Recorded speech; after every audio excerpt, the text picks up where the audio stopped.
Hi, everybody. Welcome. My name's Terry, and my channel is Holding Your Space. And this is Dr. Gail, Skywalking with Moon. Hi, everybody. And that's Terry again, still talking. Hello. And this is our good friend Diana, oil painter. Hello. Yeah, welcome everybody. So today we are going to be talking about Gail's new book. So How I Met an Alien. And it's amazing. It's all about aliens, and it is not fiction.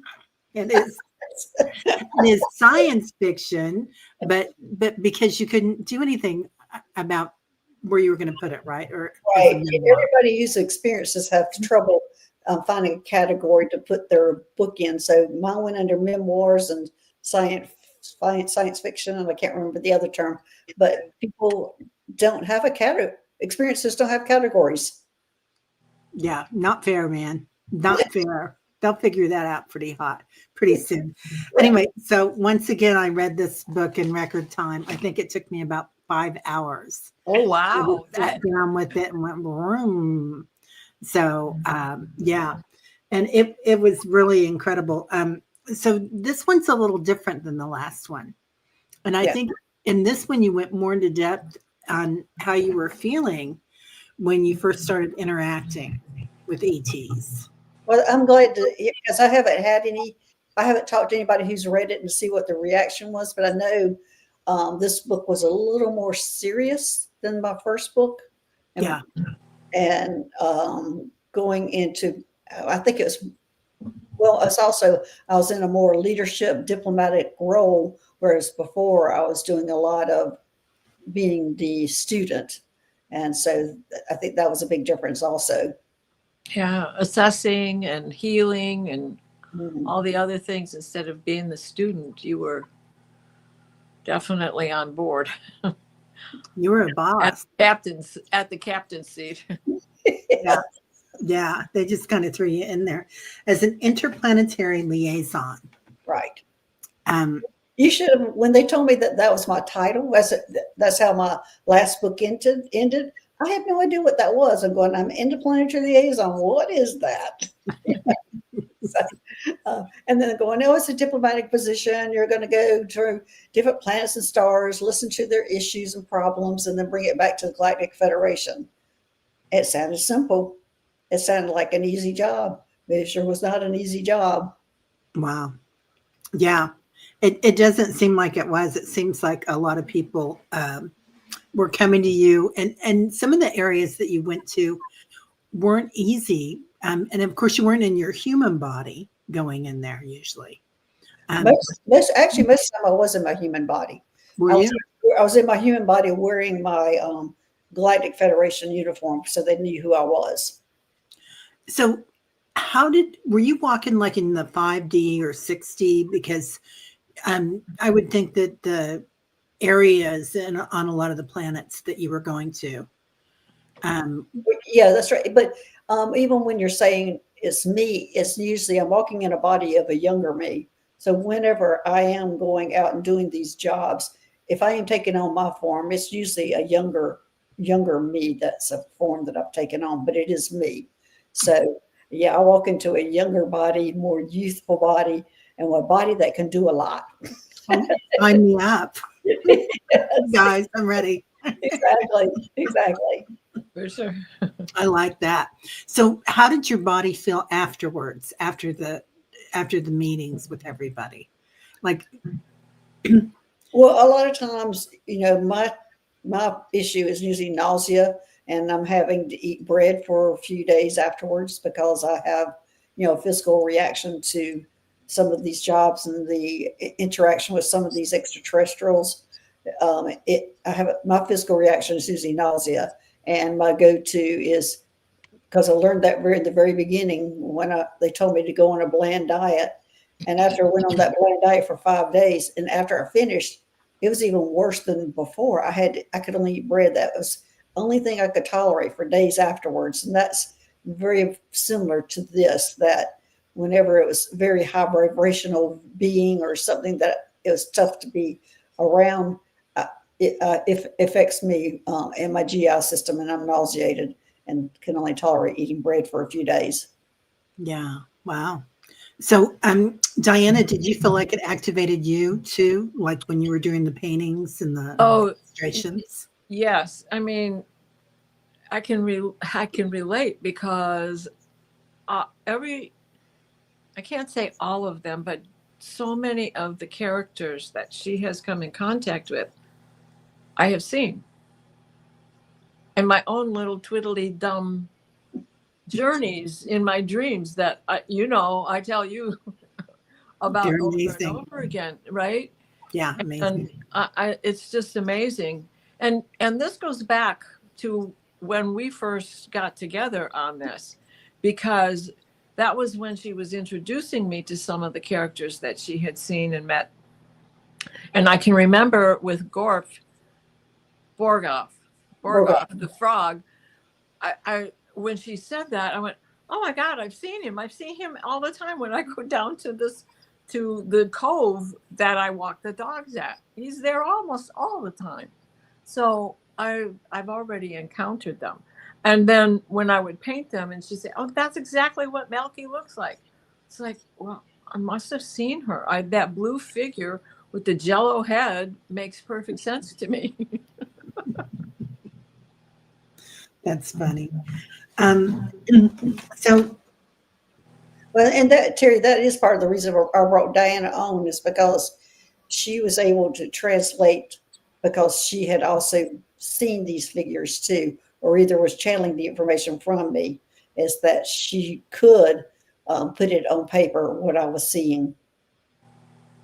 well, that's interesting because a lot of what you do is all telepathic Right. with the extraterrestrials, and I know Diana is so telepathically gifted. Thank you. That so Thank you. yeah, Yeah, I connected. call it telepathically receiving information from them. Yeah, but Yeah. you're giving them information too, right? What was that? Oh, yeah, they're getting information from me also, especially when I was doing the second book. I was going to the Galactic Federation and, reporting on what my findings are. Of course, Earth had the most complaints of anybody, but We like it. yeah, To complain. but, I was more familiar with the beings on Earth, and it didn't affect me as much as going to say, I would say the one that was the scariest was the planet or the star system that I was having to dodge lightning. That was very scary. Yeah, that one was wild. Yeah. Um, That was with the giant, right? Yeah. Mhm. Right. yeah, yeah, and then holding on to their ankle while it walks. I was just like, I could just like Gulliver's Travels, right? Well, Yeah. and after I did the picture, and I was having trouble with that picture because I wanted her to be in it. And then after I put it aside and left it as it was, Gail says, "Take me out of it." So I did. But then I thought, I should have done that. Exactly the one that you had suggested here is to have her on his foot. That would have been good enough. And we'll pull that one up here real quick. I think it's on here. Yeah. It's up. It's in the second row at the very end. Yeah, that one, Diana was having trouble getting the scaling right of Yeah. how big he was compared to me. And so that was when I finally told her, I said, just take me out of it. Okay. Yeah. But it was beautiful. Really nice. So yeah. All right. Sorry about that. Trying to come back here. At least I got the shock on his face seeing you there. I see Linda's asking me, she says, why didn't the giant just pick you up in his hand? I didn't want him to, Linda. I'm not that trusting that he wouldn't have just squashed me. So that was not on the table for me. Accident. Yeah, just accidentally. I will love him and I will love you forever. Or drop you or whatever. Yeah. Well, and also when all this was happening, you were thinking that you needed an MRI. that maybe there was a brain tumor or something when it first. Because of my nursing background and my chiropractic background, I see X-rays and MRIs all the time, or used to. I see them all the time. So that's a very normal thing for me to think that I'm going to see a tumor. So when all this was going on with me, I'm going, I know I have a tumor. I know I'm hallucinating. I need an MRI. And so most people go to the I'm crazy. I only tiptoed in there for a few minutes, but I just really thought I had a brain tumor and was hallucinating, because a lot of people who do have brain tumors are coming in and talking about their hallucinations or the things that they're seeing, and they're going, oh my gosh, I don't know if this is real. And that's what you immediately think of, that we need to get an MRI because they could possibly have a brain tumor. Well, that makes a lot of sense to me, actually. So, so, and then you were going to Solaris. I think Solaris was one of the first stars that you went to as a liaison. Is that right?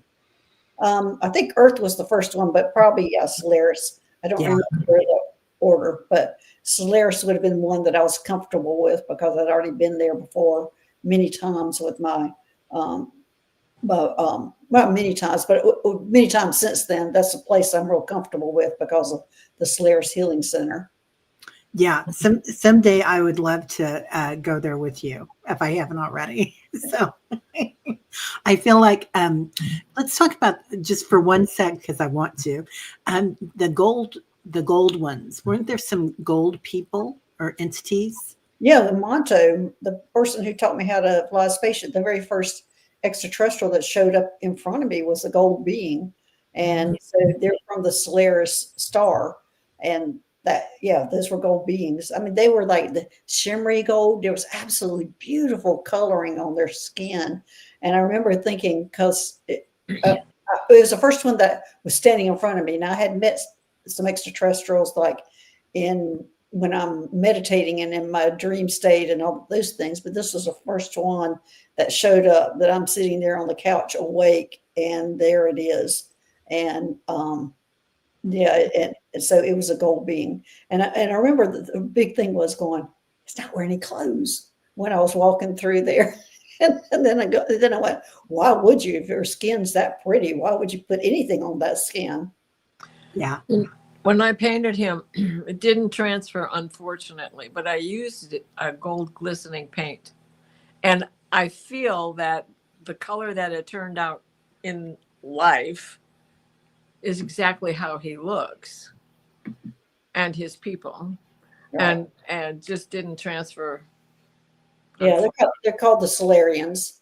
Yeah. Oh, right. Hello. I guess I've never really heard of them, but I know them now that you started talking about them like this, because I've been with them many times. I see them on the light grid all the time. Well, anyway. On their star, they are the healers, and they're also, they have the space program on their star, where it's a big area where they teach. So Monto was in charge of Spain, but he was to come over and teach me how to fly a spaceship. So he's the one that I spent so much time in the first book. That was where I spent most of my time, was with him teaching me different things. I remember him, Monto. Yeah. He was very kind. Yeah, a friend of mine, and y'all have all heard me talk about Meg, who's the one that supported me on my journey and was always telling me I was okay every time I would go talk to her. But she had my book on the first book, How I Learned to Fly a Spaceship. Her daughter was having surgery, and they were in the pre-op holding, getting ready for surgery. And she had the book with her, and the surgery had been delayed. So Meg started reading the book out loud to her daughter. Well, whenever her daughter went to surgery, a nurse came in and said, "My name is Monto."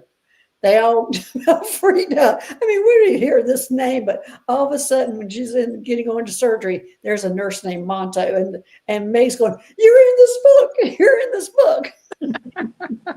Well, that was a sign. That was a good sign, right?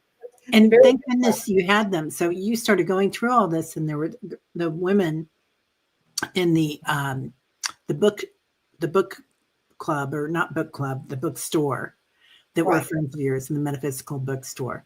So, and they really knew a lot about galactics, didn't they?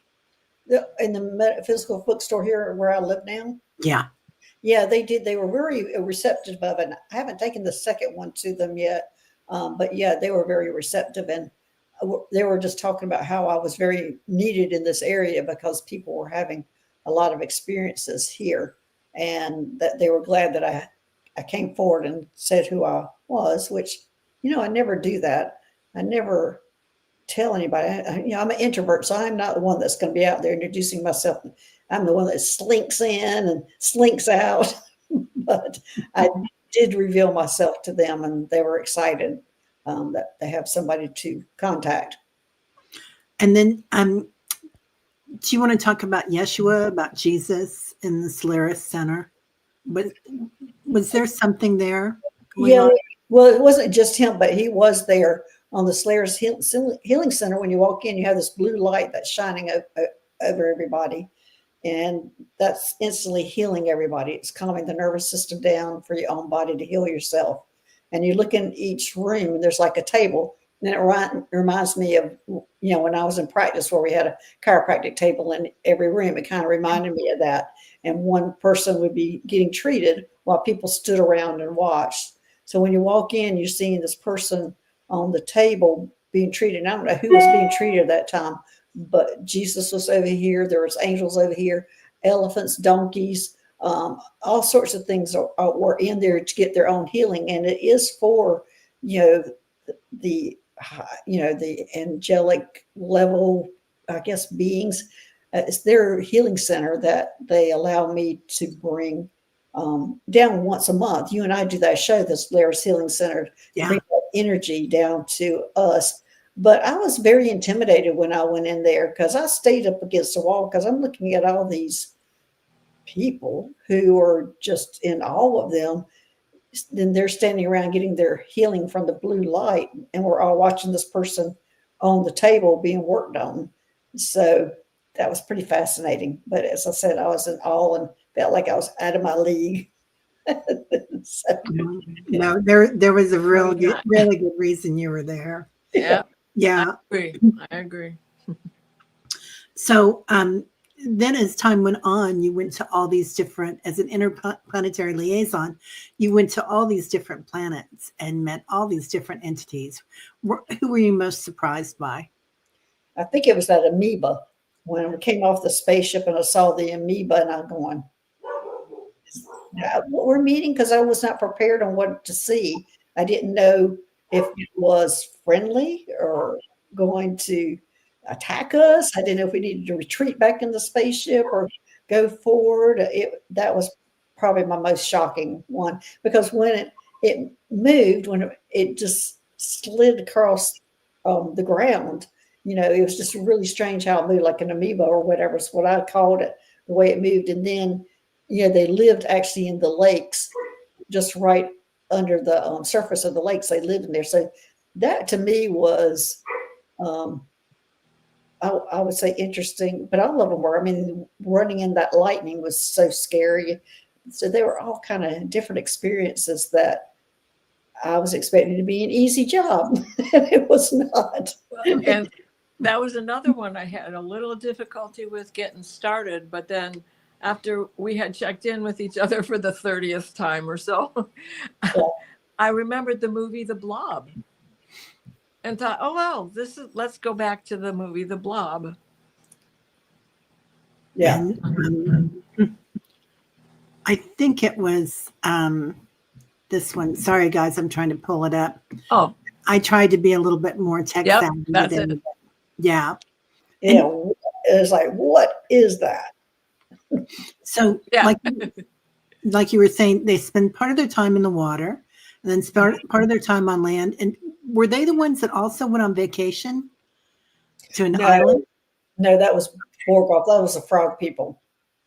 Okay. I was impressed with the vacation for ETs because I never really thought about them going on vacation.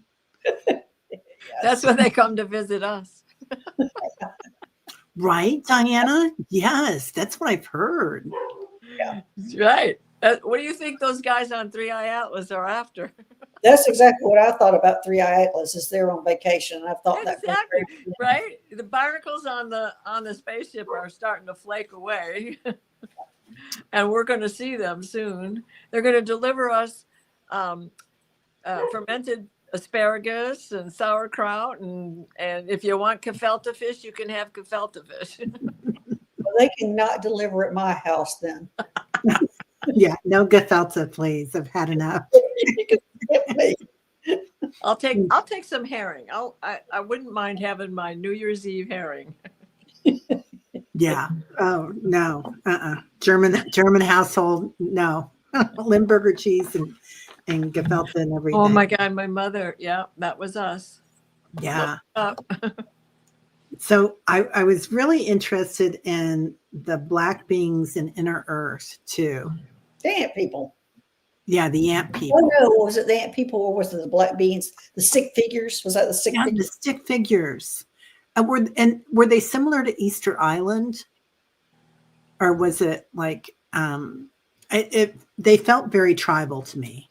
Yeah, they were tribal, but I wouldn't say they were like Easter Island. Okay, I'm getting ready to cough. Hold on. it's okay. I'm sucking on a cough drop, you guys. It's going around, and I started it. Yeah. Did you draw any pictures of those people, the stick people? No, I did the ants, but we didn't do the sticks. Okay, let me go find the ant. It's almost like what you would say a shadow person is with those stick figures. Okay. Like life. like the walking stick. Yeah. Bugs. Kind of. Well, no, they were human like, but they just reminded me of stick figures. Living stick figures. Yeah, and here's the ant people, right? Yeah. This was the queen in her chair. Danny and I might be doing a show on them in a couple of weeks because they're very connected. And we're not there, but here on Earth, they're connected to the Hopis. They're the ones that made those tribes survive the floods, brought them in Earth. So I think we might be talking about those next week. Danny and I are on a show. Awesome. Oh, great. And she's talking about Danny Shea, you guys. So yeah. And there's a picture, there's a whole chapter on Danny and I's adventure. Danny is now the planetary liaison. He has taken that job over. I was going to ask you about that. Yeah, So, he has that job. It took him a long time for him to admit it. that he was doing it. Yeah, it's taken him a long time. I keep pulling him along. Come on. But yeah, and you've got a picture of him where we went to one of the places together that she took a picture of Danny and I when we were getting into those pink crystalline, I called them coffins because I felt like we were going in a coffin. It's very pink. Yeah. I see it. A lot of pink in this picture. Yes. And it was the first time that Danny was the one that jumped in and said, "Come on, Gail, get in." And I'm like, I was hesitating because I was always dragging him along, but he jumped in and he was ready. There's a lot of crystal in this cavern. Mm-hmm. And angelics. And it's beautiful the way you did it, Diana. Thank you. It's just gorgeous. I mean, you can really feel the crystalline energy. Yeah. The coffins, I'm calling them the coffins, but these little ships that they were clear, they were like rose quartz, only clearer and pinker. So Danny in his flannel shirts, who doesn't know that's him? I sent him a message and said, you're in this book. Oh yeah, Diane, you got me in trouble on that one. He called me. He said, you didn't tell me you got that book. That's it. Yeah, he said, it's out already. I said, yeah, I can't. And it was a surprise, right? Because we didn't know it was going to come out that fast. It came out right after you had that last show with him. Yeah. So I was shocked, just like he was shocked. Yeah. And this is one of my favorites too, with the dolphin and when you turn into a mermaid. Yeah.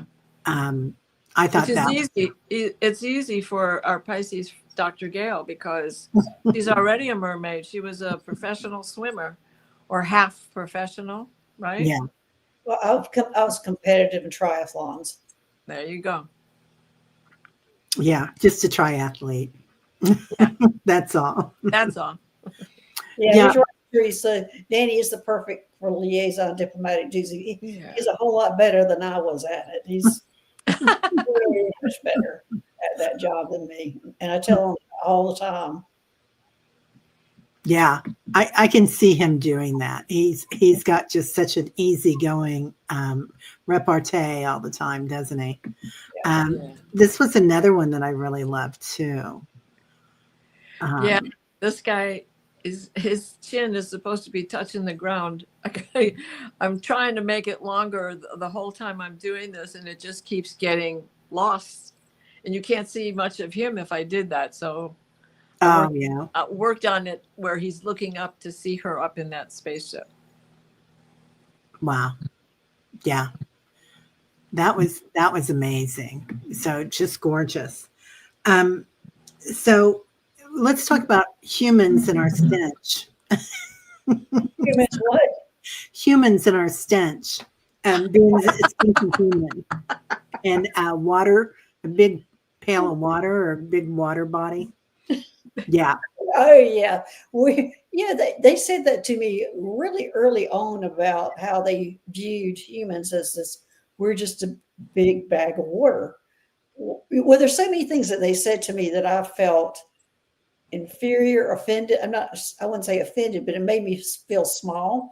But realizing like months or years later, that's not what they meant at all. It was a lot of the things they were saying were complimentary, like you're so human, or you look human. So at first I took it as an insult, like they're making fun of me, and to find out later they were actually honoring that, or they were excited to be around it or to study that, especially because of our emotions.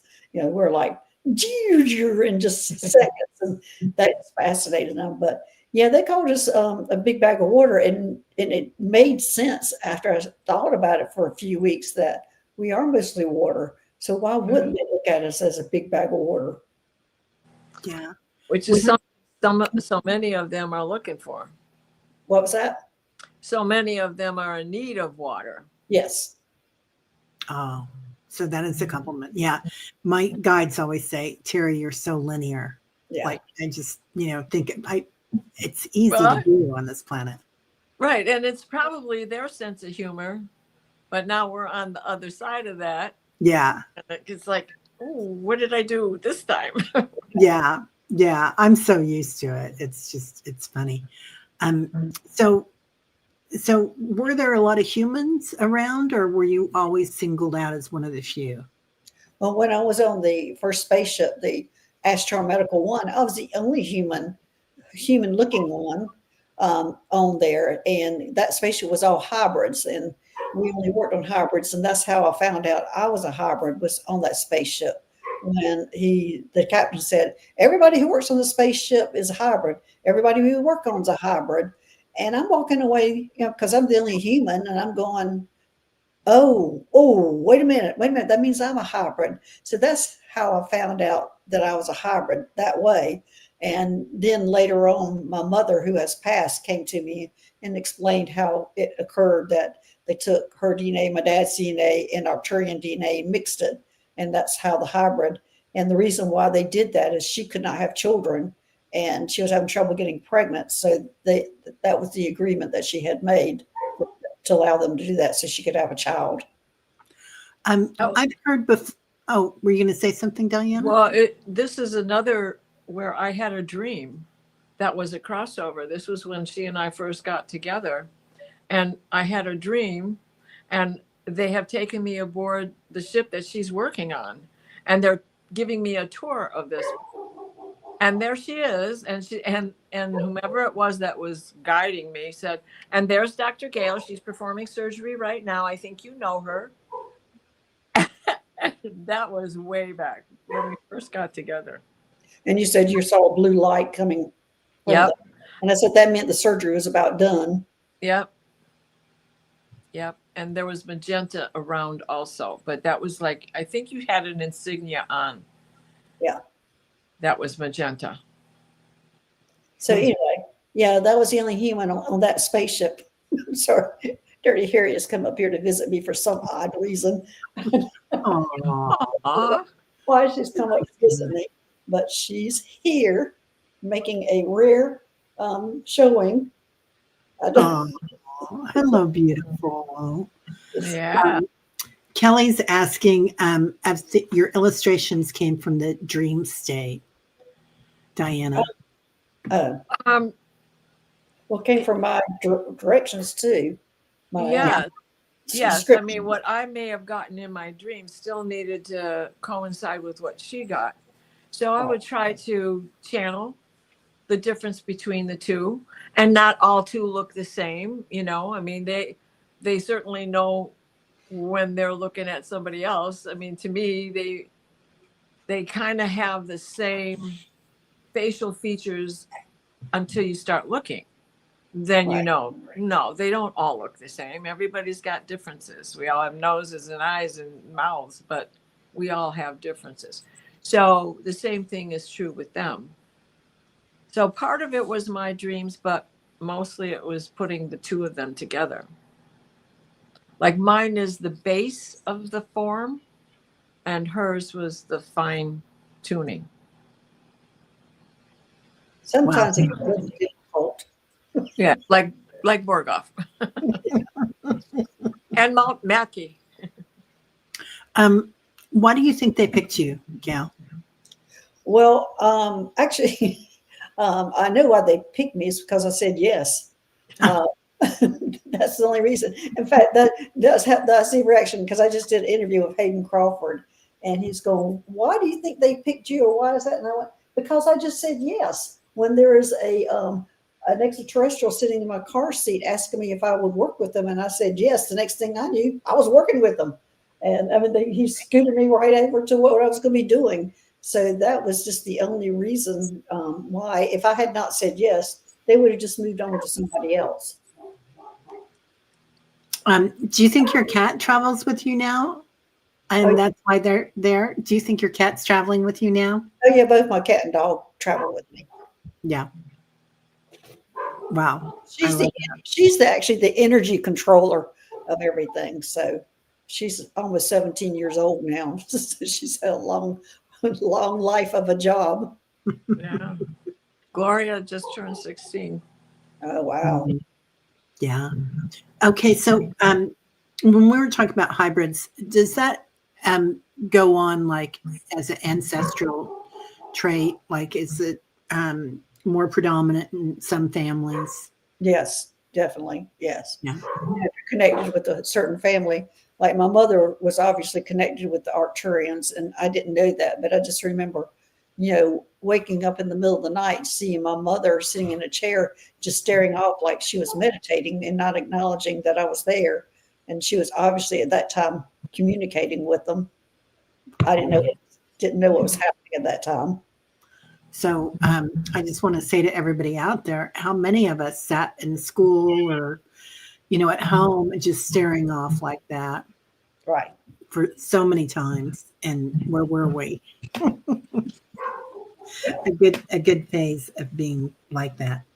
Do you want to say anything else about some of the different jobs that you've held?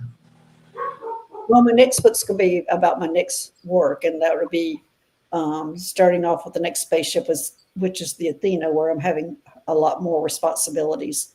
And yeah, so and then I go off to another spaceship called the Alphabet. So I've been on 4 different spaceships.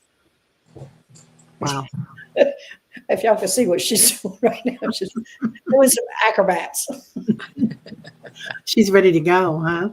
No, I don't know why she's up here visiting. She very rarely visits when I'm doing a show. Unless there's some issues with the energies, she might be here trying to control it. Nice. That could be. We did have an X-flare yesterday. Yeah. Mine like that with the flares. do you feel like they give you messages? I mean, to give to the earthlings? Like, is that something that you do now with your channel? Well, they consider me the communicator between the seen and unseen, which is them and humans.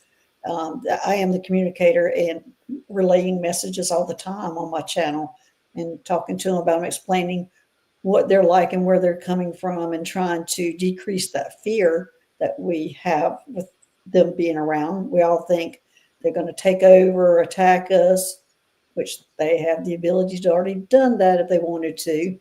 So I think that's what I'm doing, is just trying not to let people have a fear of aliens or extraterrestrials. And it's going to be a lot easier for us to accept them because they are already here. They're already among us in our families. And when they're going to start revealing who they are, and we're already going to be, they're already going to be involved or already in the families units being loved, and so it's going to be easier to accept them. And everybody who's in that kind of unit is also going to have kind of the same role I'm doing, as being the communicator between the seen and the unseen, and letting it eventually be the big reveal that we already know. We're already familiar with them in our families, and we're accepting it a lot easier. And the hybrid program and everything is kind of beneficial for both of us, and this is the survival of both species. We always think of these abductions and things like that, getting our DNA, is just the survival for the extraterrestrials. It's also the survival of the humans. Yeah, we've benefited greatly, all the technology and whatnot. So, yeah, and crystalline energy. Do you feel like do you have one message in particular that you would want to share with everybody today? Just open your hearts, start moving from your mind or your brain to your heart. And so whenever you're exposed to one or exposed to something like that, you can feel it from your heart instead of going straight to your head and thinking, oh, what is that? I'm afraid of it. Try to move to your heart and see how it feels. And if it feels good, then you don't have anything to worry about. Yeah. Yeah.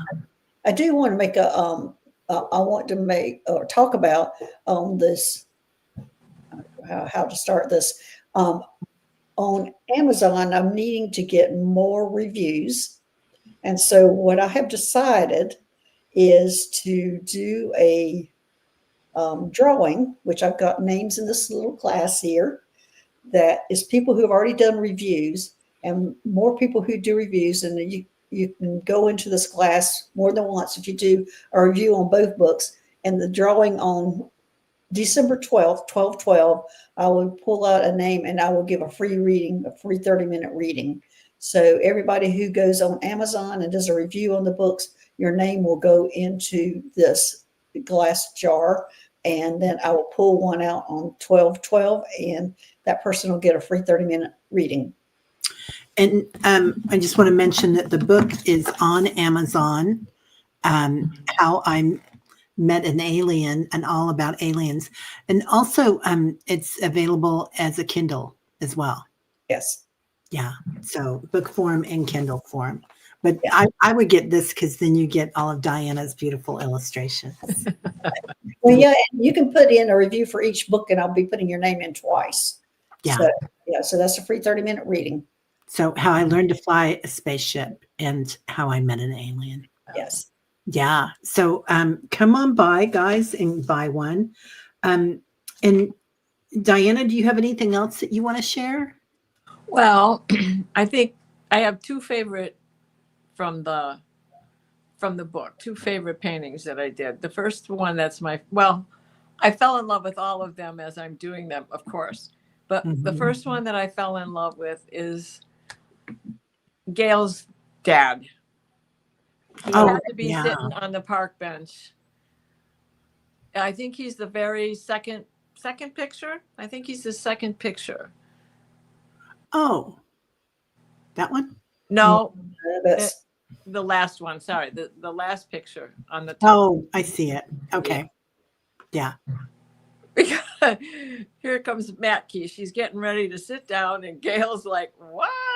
And her dad's just sitting there grinning. Yeah. Yeah, this is okay with me. Yeah, I just couldn't understand why he was allowing her to sit next to me, and he was acting like nothing was happening.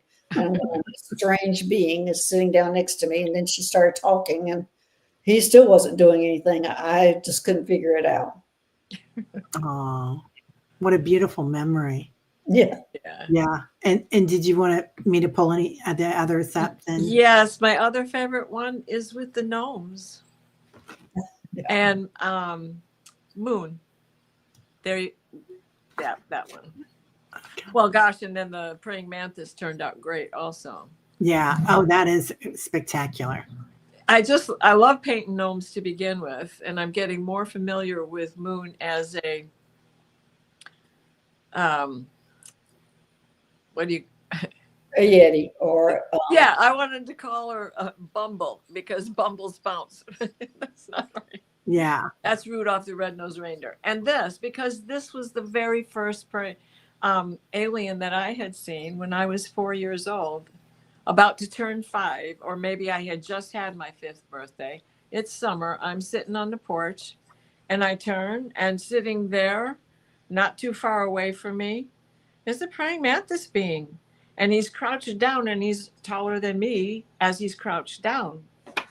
So when he stood up, he was even taller, of course, but still not so overpowering my own height that I would be frightened of him.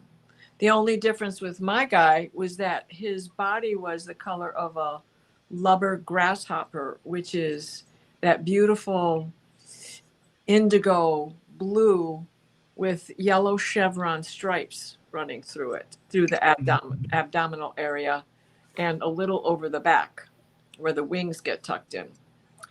So this is a character that's very familiar to me. Not only do they come to me as insects here, which always make me feel that they are sending me a message from the beyond, because really they are from the beyond. So those are things that I can really relate to because they've been in my life as well. I love that. Love that.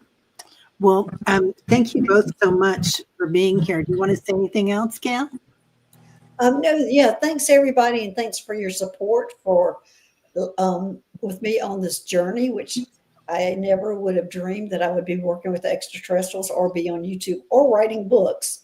So everybody, thanks for your support. Thanks, Diana, and thanks, Terry, for your support, and all the moderators and everybody who's been supporting me through everything or through all this whole journey. Yeah, well, it's an honor to be with you, Gail and Diana. And it's an honor to be with everyone else here today, too. Hey, Kelly. So, Patricia, everybody have a great evening, and we will see you on the next book coming shortly. Oh, not shortly, and it will be coming. Right. And thank you for trusting me, Gail. Yes, all right. Thanks. Okay, we'll see y'all later. Bye-bye. Bye.